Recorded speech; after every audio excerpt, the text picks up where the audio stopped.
afakwa amanetha ekujuleni babamba indlela emangalisayo ukuthi iBhayibheli azaqhabuka amanetha. Uma uKristu esebuye kuvukeni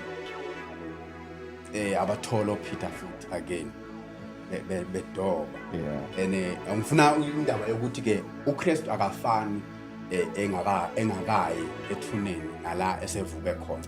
Uma ngake kwenzeke mhlawumbe emhlabeni nabanye abefundisi nawe esekufundisa lokho ukuthi ke uma ushumela uKristu awushumela uKristu ovukile ngoba unamandla kakhulu. Ingakho namhlanje sizothi uvukile. Uma efika laphana lethi iBhayibheli wababuza ukuthi ke banakho yini nawo kokudla.